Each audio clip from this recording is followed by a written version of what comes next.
Profeta Jonas. Meus amados, nós precisamos provar para valer o peso da força da misericórdia de Deus. A gente precisa ter esse encontro com essa realidade. Aliás, quem de nós aqui nessa manhã, nesta audiência aqui, quem de nós nunca foi vítima, pelo menos uma vez, da misericórdia de Deus? Eu sei que se a gente fosse fazer um retrospecto aqui nessa manhã sobre nossas vidas, a gente não chegaria até o final desta reunião sem pelo menos ter anotado aqui entre nós ao menos algumas dezenas de grandiosidades, livramentos que Deus promover a nosso favor. A gente não iria mesmo se a gente fosse fazer isso, como Deus foi condolente conosco ao longo de nossa vida. E tem sido, mesmo que de longe a gente não mereça, irmãos. Então é preciso a gente parar um pouco a vida, estacionar o carro e considerar sobre a misericórdia de Deus.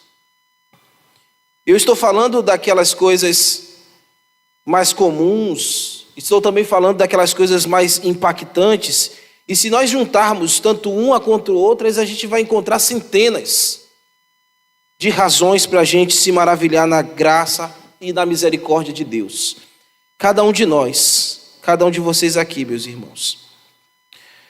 O profeta Jeremias, em suas lamentações, ele fala um trecho que é um dos mais eloquentes e se não o mais conhecido com relação ao tema misericórdia de Deus. E você talvez já o saiba de cor.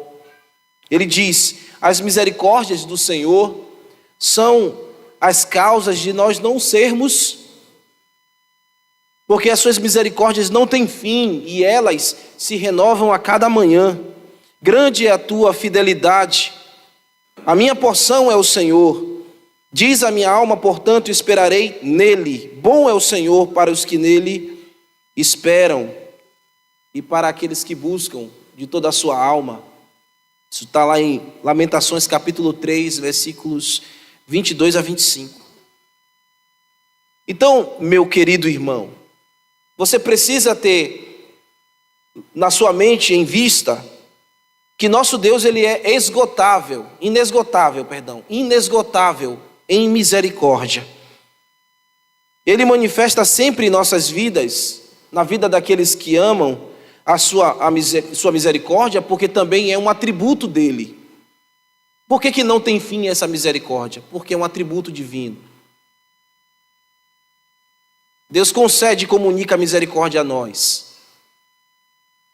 Mas a nossa misericórdia tem um limite. A gente precisa conhecer as nuances da misericórdia de Deus e sermos longânimos e estender em pacificação, em misericórdia para com as pessoas. Mas louvamos ao Senhor que a sua misericórdia não tem fim. Imagine se Deus fosse limitado em misericórdia. Nenhum de nós estaríamos aqui hoje. Nenhum de nós. Logo, ao mesmo tempo que provamos dessa misericórdia e aprendemos, irmãos, da misericórdia de Deus, e a gente veio passando no livro de Jonas, vendo também esse tema sempre voltando, e hoje a gente vai bater mais nele. Deus deseja que seus próprios filhos, que cada um de nós provemos de sua misericórdia, mas também venhamos a desenvolvê-la em todos os aspectos. Você precisa conhecer e reproduzir e desenvolver as nuances da misericórdia de Deus. Em perfeita medida, o Senhor comunica seus atributos, como eu disse a você, para que você e eu sejamos mais tolerantes naquilo que caiba a tolerância. Então a misericórdia nos ajuda, irmãos, a sermos mais tolerantes. A misericórdia nos ajuda também, quando nós desenvolvemos ela, nos ajuda a sermos mais flexíveis, no lugar onde cabe flexibilidade. Nós não podemos ser crentes intolerantes, inflexíveis, Isso a gente tem que ser contra o pecado. Mas conhecer a misericórdia de Deus nos mostra o caminho da tolerância que agrada a Deus. Nos mostra o caminho da flexibilidade que louva a Deus. E nós precisamos ter isso. E às vezes, por sermos inflexíveis e intolerantes, a gente causa muitos males no meio onde a gente vive, onde a gente está inserido ou envolvido. Então é preciso, irmãos, conhecer a misericórdia de Deus. Porque quem conhece misericórdia, comunica misericórdia.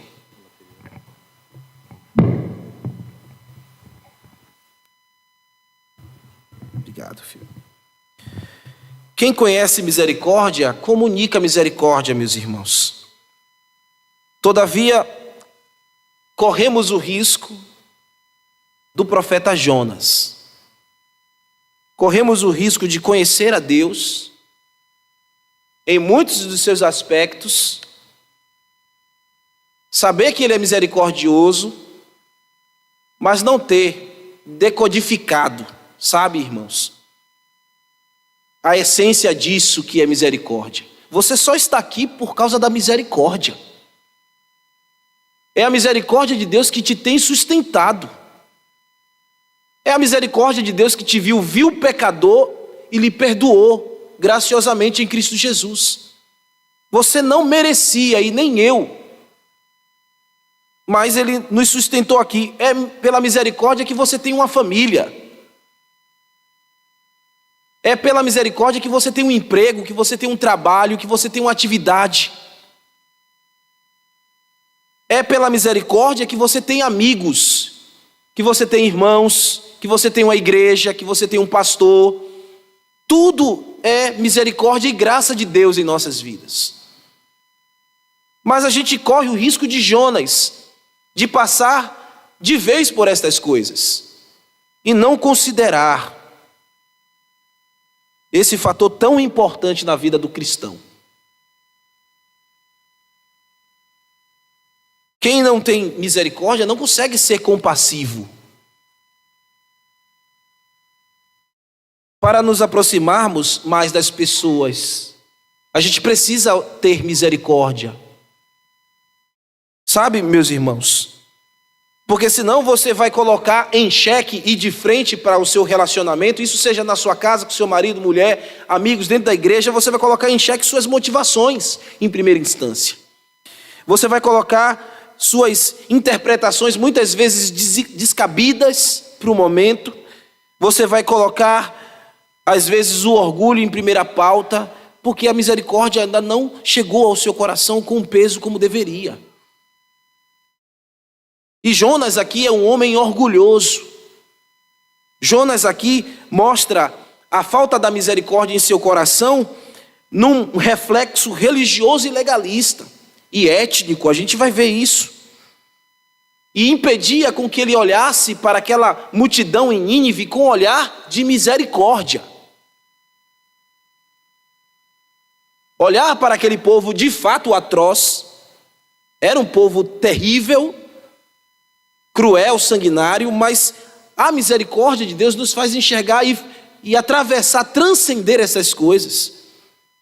E enxergar o propósito de Deus. Jonas não conseguia enxergar o propósito divino naquela cidade, por conta da falta da compreensão da misericórdia de Deus, nas dimensões em que ele deveria conhecer.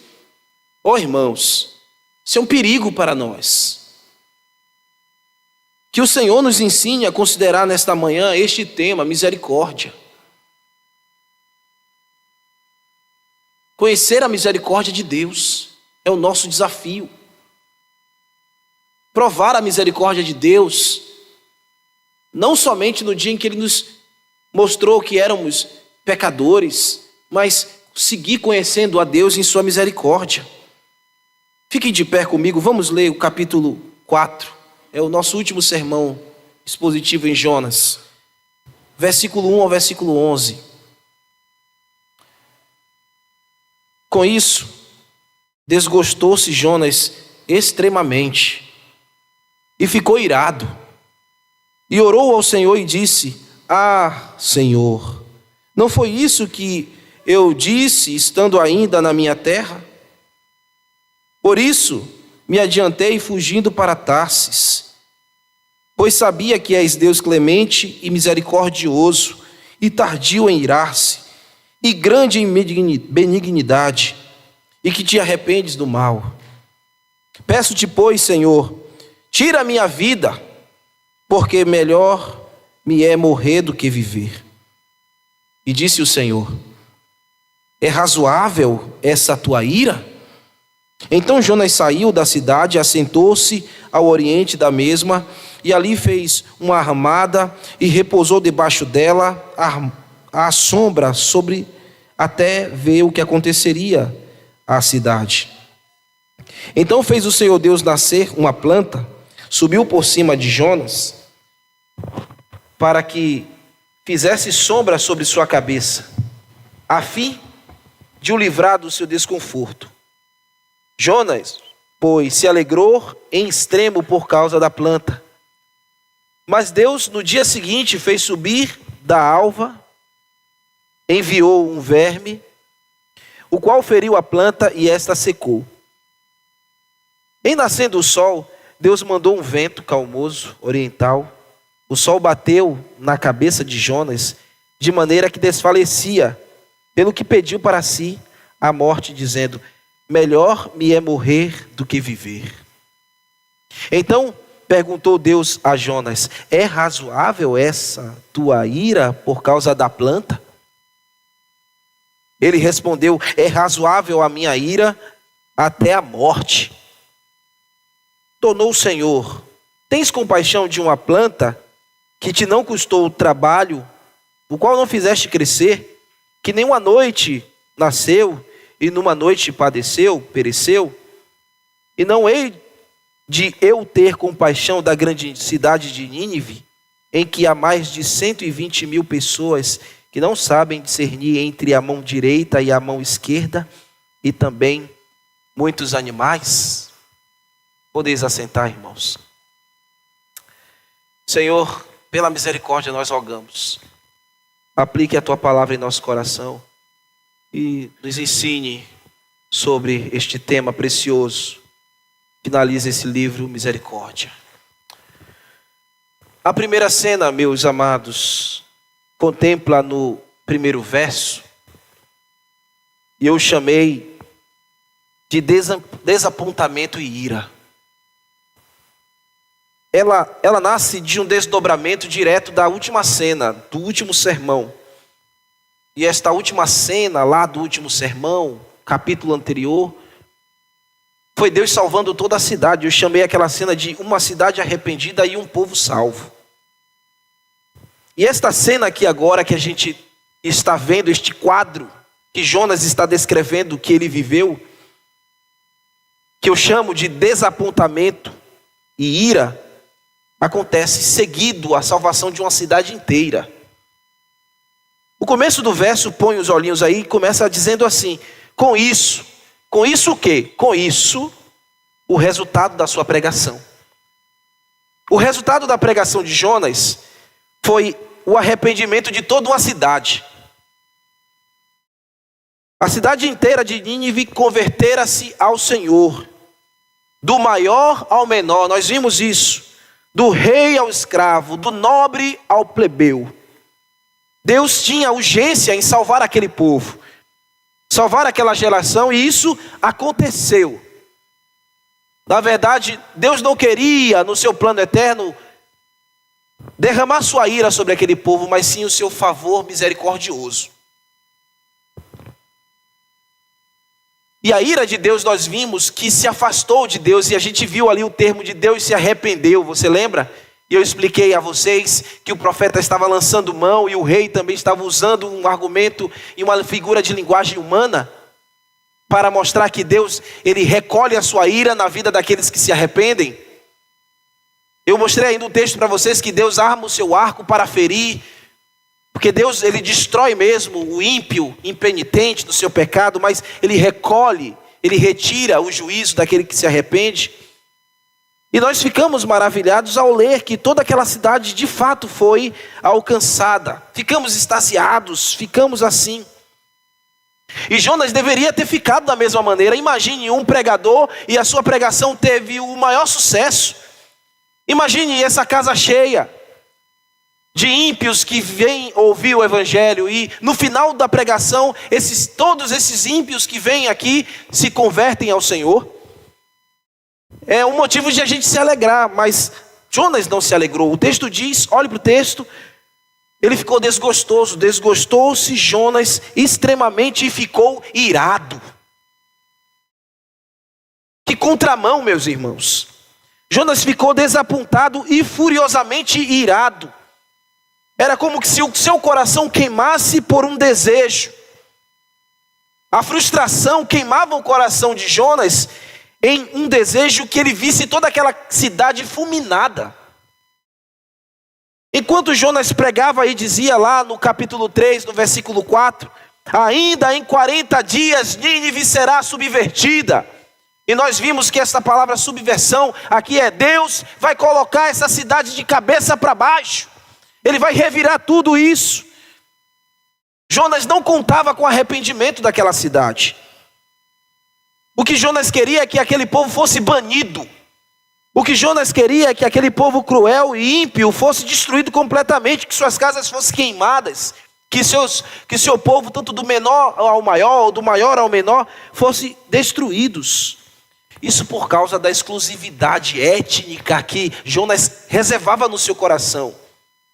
Ele era um judeu e para este judeu era muito difícil entender que Deus queria se comunicar com outras nações, assim como ele se comunicava com o seu próprio povo judeu.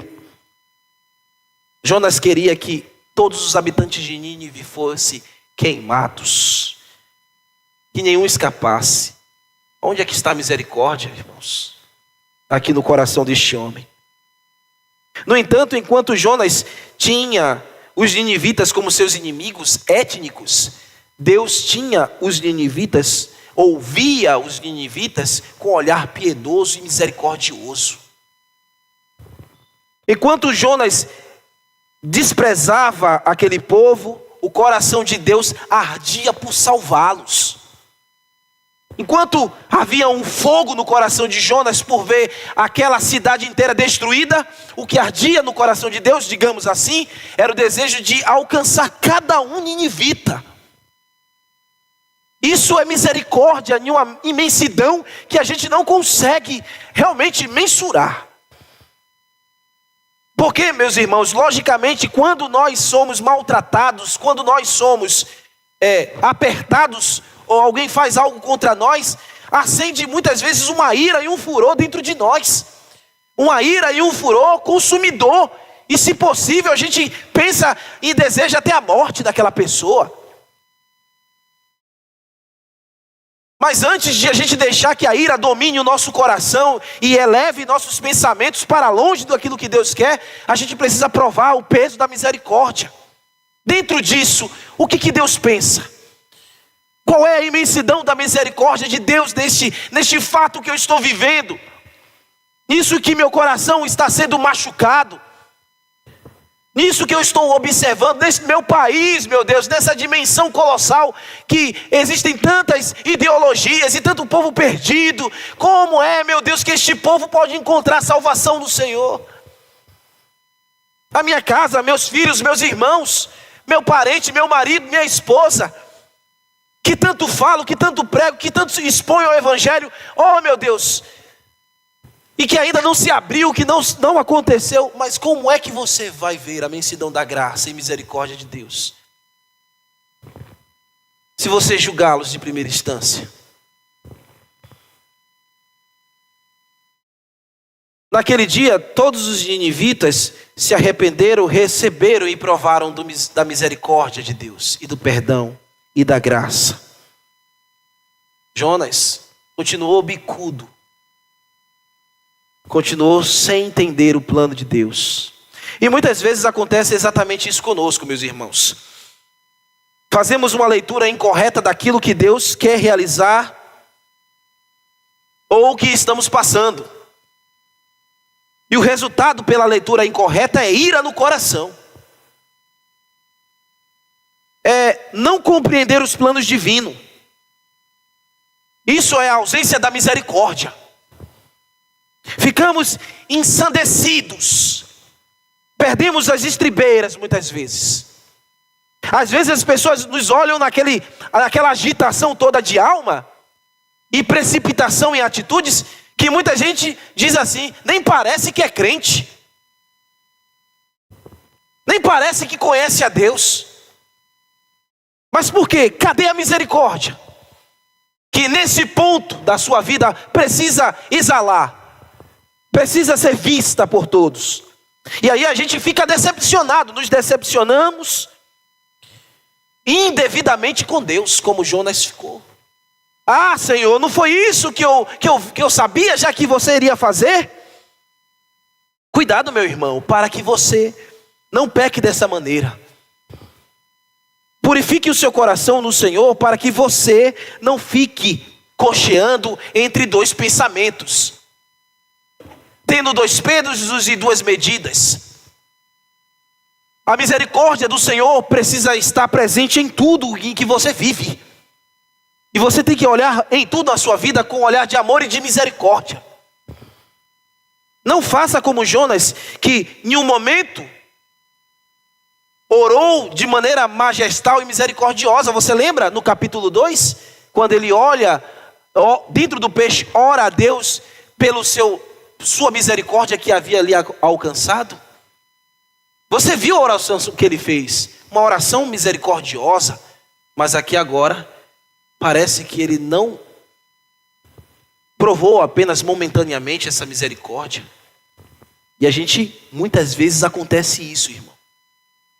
Você fica maravilhado com o livramento que Deus fez na sua vida, passa alguns dias e algum tempo feliz, maravilhado, mas quando acontece uma outra coisa, quando parece que isso vai se desvaindo, vem uma outra situação, não corresponde como você quer, e aí você julga a Deus. Você culpa a Deus. É como se Jonas estivesse dizendo, Deus, você se precipitou. Muitas vezes a gente faz isso, irmãos. A gente quer ter uma sacada maior do que a de Deus. A gente quer interpretar a vida melhor como Deus, melhor do que Deus. Cuidado, irmãos. Cuidado para não cair neste pecado de Jonas. Agora veja a segunda cena. A segunda cena, Jonas está apresentando argumentos que ele achava plausíveis a Deus. Ele vai contra-argumentar com Deus. Eu chamei esta cena de oração vil. E ela se passa aqui no versículo 2 e versículo 3. E choque de realidade, que é o versículo 4 e o versículo 5. Então eu chamo esta cena assim, oração vil e choque de realidade. Vamos olhar o texto. Verso 2. E orou ao Senhor e disse, isso é Jonas, ah, Senhor, não foi isso em que eu disse, estando ainda na minha terra lá em Israel? Essa terra aqui é lá em Israel.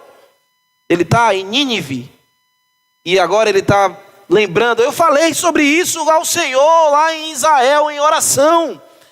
Por isso me adiantei tentando fugir para Tarsis, pois sabia que és Deus clemente e misericordioso, e tardio em irar-se, e grande em benignidade, e que te arrependes do mal.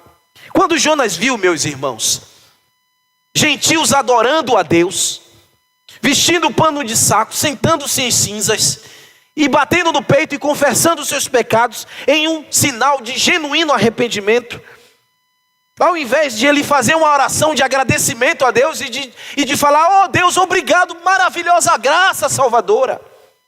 No exato momento deste ato, irmãos, que o povo está mostrando-se arrependido, este homem agora está fazendo esse nível de oração. Jonas preferia, como eu disse, que os ninivitas morressem no seu pecado. Jonas odiava a possibilidade deste povo se converter. E a oração de Jonas ao Senhor não foi uma oração agradecendo pela remissão do povo. A oração de Jonas não tinha um conteúdo soteriológico aqui. Parecia que ele de fato não queria que isso acontecesse, ocorresse. Meus irmãos, Isto é chocante, a falta de misericórdia no coração deste homem que a gente vê aqui. Era tão grande a falta de misericórdia de Jonas que ele não queria nem mesmo ser o instrumento de Deus para salvar aquele povo. Em outras palavras, Senhor, lá em Israel eu já não concordava com isso, por isso eu fugi. O Senhor foi à minha busca, me perseguiu, me salvou e eu estou aqui. Mas eu não queria isso desde o princípio. Ai, irmãos, que terror é esse aqui? Olha o que a falta da misericórdia nos leva a fazer e a falar. Que o Senhor tenha misericórdia de nós. Jonas não usou um tipo de oração vil. Essa oração de Jonas tinha até termos de piedade, mas era desassociada completamente da misericórdia. E a gente muitas vezes pode fazer isso, irmãos. Fazer orações precipitadas. Fazer orações desassociadas da graça e da misericórdia. Usar até termos, mas a piedade não habitar no nosso coração. Falar que Deus é benigno, falar que Deus é misericordioso, falar que Ele se compadece. Mas a realidade é que Jonas não estava aplicando nada disso àquele povo. Tome cuidado, irmãos, para que as suas orações não tenham esse teor de impiedade. Tome cuidado para que as suas orações em determinada causa não tome esse contorno vil. Não tome esse contorno estranho. Não tenha orações travestidas de piedade, mas que a sua oração seja realmente a verdade que flui do seu espírito, do seu coração, em conhecer a Deus misericordiosamente. Deus sim é clemente, Deus verdadeiramente é benigno. Você precisa conhecer estas nuances. Deus não é benigno ou Ele é compassível apenas com quem você quer que Ele seja. Ele é misericordioso e clemente com quem Ele lhe aprover ser misericordioso e clemente. Isso não está no crivo do seu julgamento, mas sim em Deus. Seja qual povo for, a indignação de Jonas fazia com que este homem não enxergasse a mensuração da misericórdia. Cuidado, para que a falta dela te faça um crente míope. Cuidado, para que a falta da misericórdia te faça um crente que vê Deus diminuta. Deus é grande misericordiosamente. Se você olhar para dentro de você mesmo, você vai olhar com um olhar de amor e misericórdia para qualquer um que se aproximar de você. Porque quem éramos nós para que Deus usasse de misericórdia? No verso 3, peço-te, pois, Senhor, tira a minha vida, porque melhor me é viver do que morrer. Olha como essa oração de Jonas vai tomando cada vez mais tons estranhos e vis. Ele quer morrer. Eu desejo a morte do que ver uma coisa dessa. Do que ver este povo cruel, arrependido. Eu prefiro é morrer. Meus irmãos, é paradoxal isso. Como eu já falei a vocês. Ao invés de louvar a salvação, está de forma rudimentar no pecado, na ira. E não compartilhando da graça e da misericórdia. Talvez você pode ter visto alguém que já viveu assim dessa maneira. Porque quando a coisa não vai como você quer logo é morrer. Não, eu quero é morrer. Se as coisas não vão do jeitinho que você traçou, me vale é morrer, Senhor. Não foi do jeito como eu quis, o meu marido brigou comigo, eu quero é morrer. O pastor me chamou no gabinete e me apertou, me mostrou que eu sou falho naquilo ali. Não quero mais estar na igreja não, eu quero é morrer, eu quero é que a igreja morra para mim. O meu filho é impenitente, eu estou corrigindo e ele não muda. Que ele morra mesmo nos seus pecados. Às vezes a gente fala isso, irmãos. Cadê a misericórdia? Está vendo como muitas vezes a gente ainda não tem o peso da misericórdia no nosso coração como deveríamos ter? A gente quer colocar no paredão as pessoas e fuzilar, porque pisou no nosso calo. Como Jonas queria que esse povo tivesse assim. Aí Deus vem até Jonas e pergunta a Jonas: é razoável essa tua indignação? É razoável essa tua ira? Você já olhou para você mesmo? Você já viu como eu te livrei? Você viu que você deveria ter morrido, submergido naquele mar Mediterrâneo, e eu mandei uma baleia, um grande peixe, um ser marinho para te buscar? E para te salvar e regurgitar você vivo? Você já olhou para isso? Você orou há dias atrás e louvou a minha misericórdia te salvando? Por que você não louva agora o que está acontecendo, Jonas? E quer morrer? Por que você é tão inflexível, Jonas? Lhe falta misericórdia, Jonas. Lhe falta aprender da misericórdia, Jonas. Você viu eu movendo todas as coisas e até agora você não entendeu essas dimensões? É razoável isso? Então Deus te pergunta também, irmão: é razoável isso? Essa tua ira, essa tua indignação? Você já olhou para dentro de você mesmo? Você já confrontou-se a si mesmo? Antes de colocar alguém na parede, no paredão e fuzilar? Esta oração estranha de Jonas, muitas vezes a gente faz e repete. Evidentemente o Senhor não estava apontando, ou Ele não estava, na verdade, aprovando a atitude de Jonas aqui, quando Ele falou: é razoável essa tua ira? Mas é como vocês estão pensando agora, é Deus colocando Jonas para pensar. Reflita, pense na minha misericórdia, como eu movi todas as coisas para te salvar. Pense que eu quero salvar povos de toda a tribo, língua e nação. Eu não tenho apenas um plano com um povo só de Israel. Irmãos, se Deus só quisesse ter algo com Israel, nós estávamos fritos. Se Ele reservasse a salvação somente para os israelitas, estávamos perdidos. Mas louvamos por Cristo que veio a nós. Louvamos pelo Evangelho que nos alcançou. E nos fez participar dessa maravilhosa graça e misericórdia de Deus.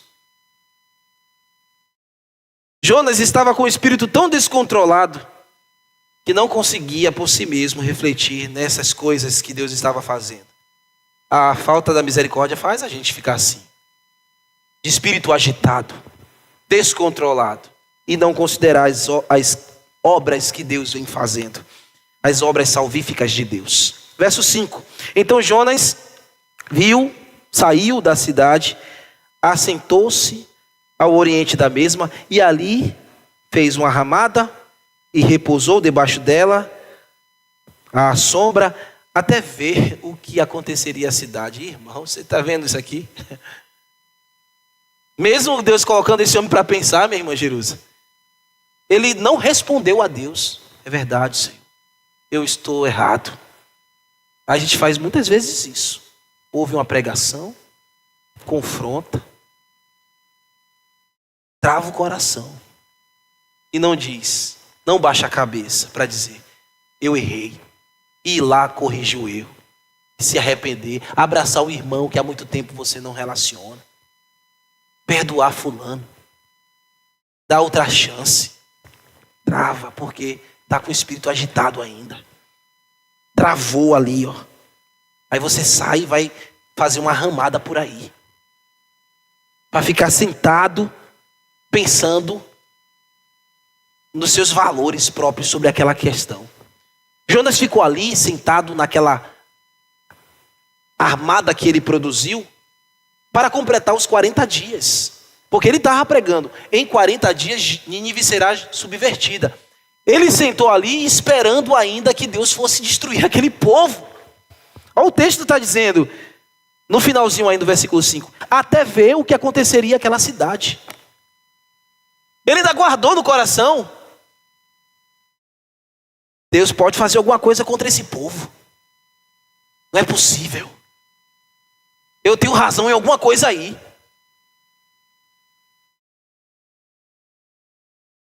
Jonas estava aguardando ali, sentado naquela ramada, ver fogo cair do céu e o circo pegar fogo. Às vezes a gente fica assim mesmo. Sabe, Clarinho?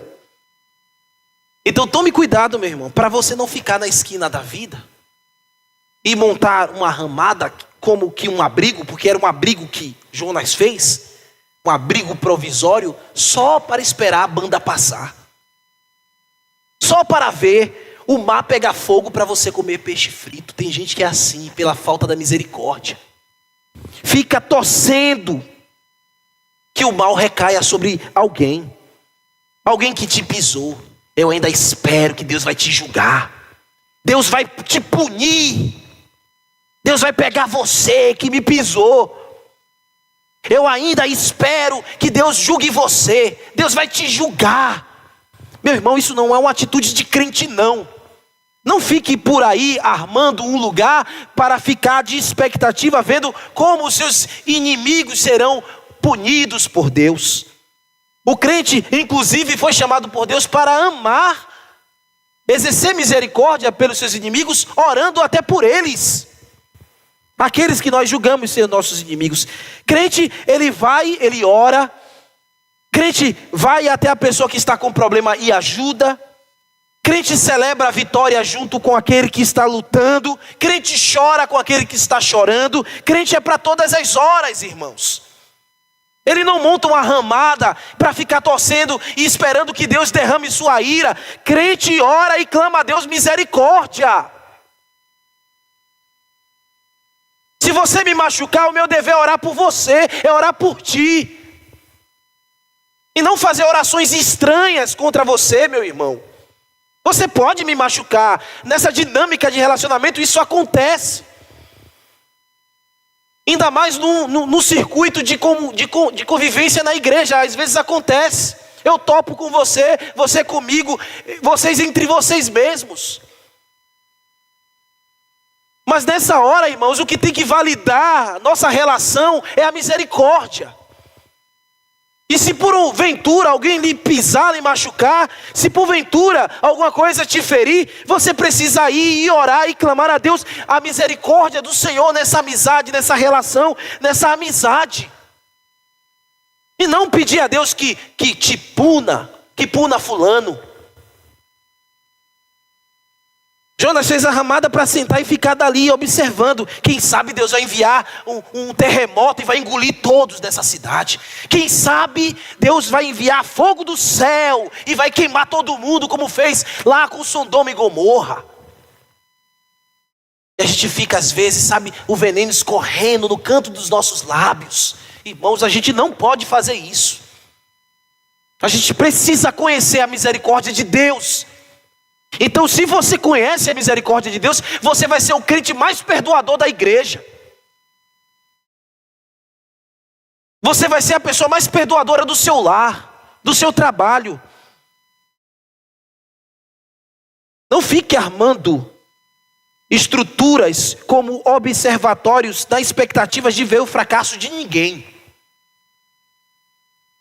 Livre-se disso essa manhã, meu irmão. A última cena agora, desta narrativa maravilhosa, Deus começa a ensinar o seu profeta a abandonar o egoísmo e olhar de fato para a misericórdia de Deus. A narrativa termina assim, Deus colocando o profeta em uma escola, digamos, ensinando ele. Termina lá, nesse sentido. Então, fez o Senhor, verso 6, nasceu uma planta que subiu por cima de Jonas, para que fizesse sombra sobre sua cabeça, a fim de o livrar do seu desconforto. Jonas, pois, se alegrou em extremo por causa da planta. Até que fim, Jonas se alegrou. Até que fim Jonas tem um motivo para se alegrar. Que motivo é esse? Olha no texto aí. Qual foi o motivo que Jonas se alegrou? A planta. uma coisa fútil. Quando Deus fez isso, era para Jonas olhar para a misericórdia e a graça, e não para a planta. Mas ele é egoísta e olha para o que beneficiava a ele. Cuidado, irmão. Cuidado. Porque na escola da vida que nós estamos, Deus produz, Ele é criativo, Ele apresenta coisas para que a gente olhe para a graça e para a misericórdia, e não para o nosso bem-estar próprio. Para que a gente veja o que Deus está operando em favor de outros. Cuidado. Uma planta que maravilhosamente foi feita por Deus para fazer sombra ao profeta. Parecia que o profeta se sentiu ali animado. Deus vai punir mesmo, olha. Deus reconsiderou. Deus viu que meus argumentos eram plausíveis. Deus fez um peixe me buscar. Deus ordenou a um ser marinho. Ele ordenou aos ventos, ordenou ao mar. Por que Ele não vai atender a minha pregação? Em 40 dias Nínive será subvertida. Irmãos, isso é não conhecer a graça e a misericórdia. É fazer a leitura de tudo que nós estamos servindo até aqui a Deus de maneira incorreta. Nós podemos cair neste erro e fazer as interpretações da vida que nós vivemos, das experiências que Deus vai nos fazendo chegar e viver, que sejam para a glória dEle, para nos autopromover. Irmãos, é um perigo isso aqui.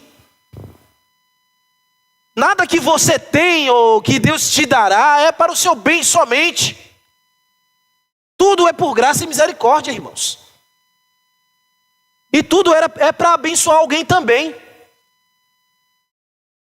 Se Deus lhe deu um ministério, é para abençoar alguém. O ministério do pastorado na minha vida não é para eu me vangloriar, não.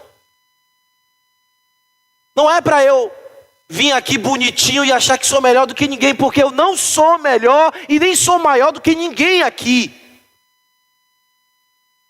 Eu sou tão servo quanto você, meu irmão. Eu sou tão filho quanto você. Eu sou tão lavado pela graça e pelo sangue de Cristo quanto você é. E eu sou tão carente dessa misericórdia e dessa pregação quanto você é. Eu estou pregando para você e não me veja como melhor do que você em minuto nenhum. Muitas vezes eu não compreendo direito a graça e a misericórdia de Deus. E eu começo a tecer pensamentos egoístas. Você também.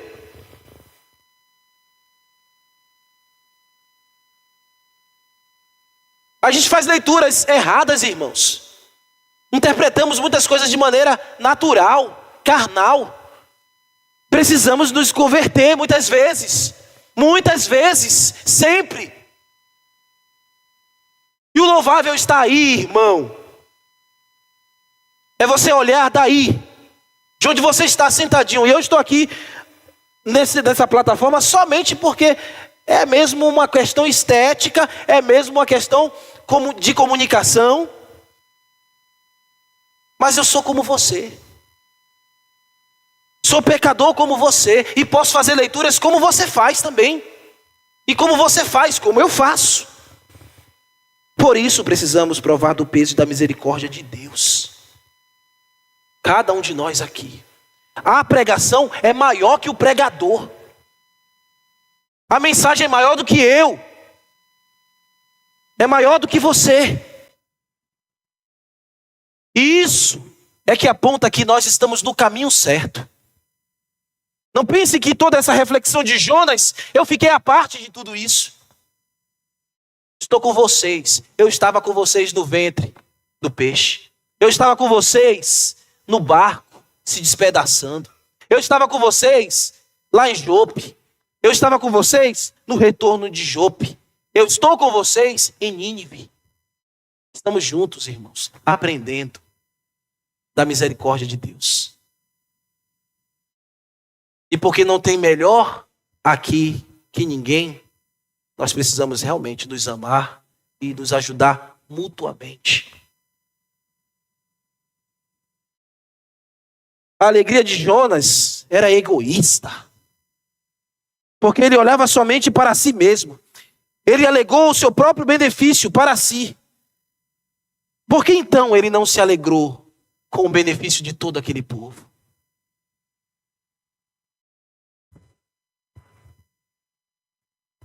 Você já pensou, irmão, que você pode perder para alguém ganhar?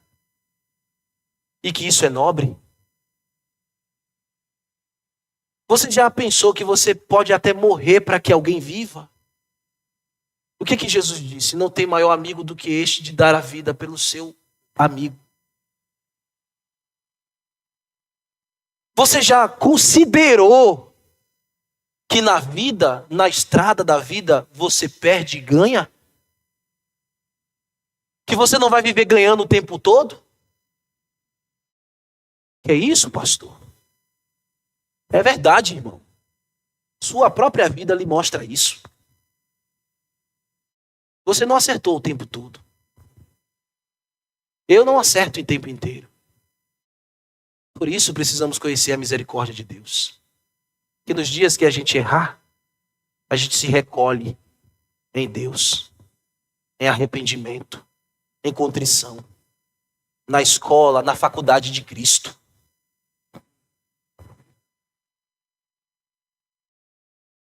Pense, meus irmãos, Jonas está lá, num abrigo agora debaixo da sombra, esperando que o fogo caísse do céu. Lá no verso 7 diz assim, mas Deus no dia seguinte fez subir a alva e enviou um verme, o qual feriu a planta, e essa secou. Verso 8. Em nascendo o sol, Deus enviou o vento calmoso oriental, o sol bateu na cabeça de Jonas, de maneira que desfalecia, ou seja, desmaiava. Pelo que pediu para si novamente a morte. Melhor me é morrer do que viver. Verso 9. Então perguntou Deus a Jonas, é razoável a tua ira por causa da planta? Ele respondeu, irmãos, é razoável minha ira até a morte.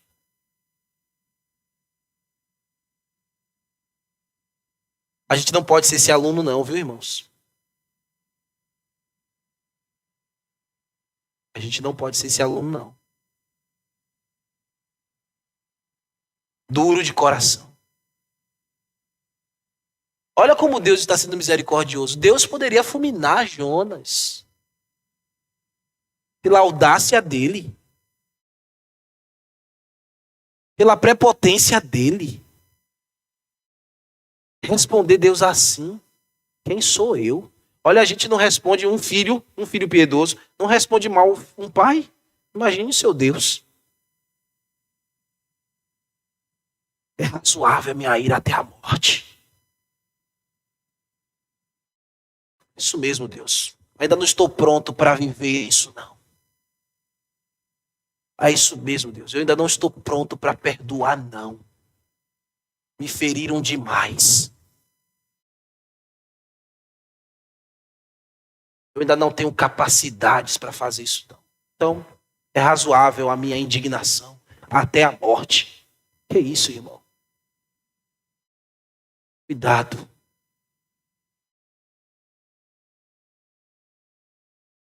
Quando Jonas estava ali, e que a Bíblia diz que Deus enviou o verme, a gente pode considerar que ali Deus estava enviando um enxame de lagartas para matar aquilo que era fruto do aquilo que não era fruto, não, aquilo que Jonas refletiu seu egoísmo.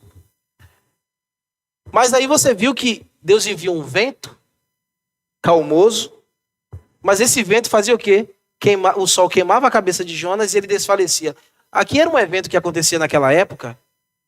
O nome dessa ação climática é síroco. Acontece muito naquela região do Mediterrâneo. O que é isso? É os ventos secos do deserto que sobem com tipo tempestades de areia e vai entrando nas cidades. Se alguém estiver dentro de uma casa, quando esse vento e essa tempestade de areia pode morrer desidratada lá dentro. E Jonas, Deus enviou algo assim para ele. E ele, mesmo assim, ainda continua duro. Deus está ensinando a misericórdia a esse homem, ele não quer aprender. Irmão, Deus está te ensinando a misericórdia. Queira aprender. Verso 10, para a gente terminar, irmãos. Eu quero mesmo que você seja mais tolerante, viu, meu amado? Eu quero que você seja mais misericordioso. Olha o que o Senhor fala aí no verso 10 e verso 11. Tornou o Senhor: tens compaixão da planta que não te custou trabalho, o qual não fizeste crescer, que numa noite nasceu, que numa noite padeceu? E não hei eu de ter compaixão da grande cidade de Nínive, que há mais de 120 mil pessoas que não sabem discernir entre a mão direita e a mão esquerda? 120 mil almas. Os estudiosos dizem que esses 120 mil eram criancinhas. Então tem uma ala da teologia que se inclina nisso, sabe? 120 mil criancinhas que não sabem discernir a mão direita e a mão esquerda. Ou seja, que não tem noção da vida. Que são até vítimas ali daquele mau ensino do paganismo. Isso não entra em contradição com o que eu já ensinei para vocês, que historicamente essa cidade tinha provavelmente, ou um pouco mais, de 600 mil habitantes. O que Jonas está querendo destacar aqui, que Deus estava falando com ele: ó Jonas, entre essa multidão toda, de 620 mil pessoas, tem aí, pelo menos, 120 mil, de 600 mil pessoas, tem pelo menos 120 mil criancinhas.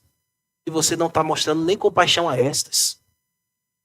E o texto diz que Deus teve misericórdia e estendeu a sua graça e misericórdia até mesmo para os animais. Ou seja, Deus estava mesmo desejoso de salvar aquele povo. Até os animais Deus quis poupar. Irmãos, nós devemos nos alegrar e exultar a Deus e nos humilhar debaixo da sua potente mão misericordiosa. E você também deve ter em mente este favor e esta graça. Você está na escola da vida. Deus está te ensinando, assim como Ele terminou ensinando e vai continuar ensinando Jonas. Não pense que Jonas não tem jeito. Tem sim. Você tem jeito. Eu espero também que você não seja egocêntrico. Eu espero que você não fique olhando para o seu umbigo. Eu espero que você não venha querer satisfazer apenas os seus anseios próprios. Eu espero que você vá até a sua Nínive. Nós encerramos essa série de Jonas lembrando isso também, mais uma vez. Você tem uma Nínive. Vá pregar nela. Eu espero que você nessa Nínive pense que Deus quer salvá-la e redimi-la. Eu anseio para que a sua vida se transforme a este ponto. Eu espero que você não tenha ouvido nada em vão. Nem você e nem eu. Eu quero que Deus também se manifeste a você em novos níveis de misericórdia. Eu desejo também que você queira não mais fugir de Deus, mas correr para perto do entroncamento da misericórdia. Eu não quero mais que você pegue barcos por aí. Eu não quero que você escolha mais Tarsis. Eu não quero que você fique olhando para o horizonte de Jope, imaginando fugir de Deus. Eu espero que você alcance a cruz. Eu espero que você olhe para o seu Deus. Eu espero que você o ame e leve também a sua cruz. Eu espero que você conheça tão profundamente a misericórdia e as afeições que ela tem, e você seja reconhecido por todos, na igreja, na sua família, no seu trabalho, como um homem piedoso e misericordioso. E eu espero que você não pare de aprender a misericórdia até o último dia da sua vida. Amém. Amém. E amém. Senhor, obrigado por essa exposição. Obrigado por esse tempo de aprendizado, Senhor. Obrigado porque o Senhor usou Jonas e o enviou àquela terra e salvou aquele povo. E como diz a tua palavra, um dia Nínive, aquela geração, voltará para julgar o mundo caído que não se arrependeu. Como nós também estaremos julgando aqueles que não se arrependeram. Mas enquanto, Senhor, estamos aqui, o nosso momento é de pregar, evangelizar e aprender a misericórdia. E não sermos legalistas. E não sermos, Senhor, exclusivistas. Mas sermos aqueles que compartilham do amor e da graça. Obrigado, Senhor, por nos ter sustentado até aqui. Sabemos que o Senhor continuará nos conduzindo. Louvado seja o teu nome pela exposição deste livro que finalizamos e que nós continuemos aprendendo até o dia em que o Senhor nos levar para a glória. E lá na glória, Senhor, ainda assim continuaremos por a eternidade, prosseguindo em conhecer ao Senhor. Amém. No nome de Cristo nós oramos.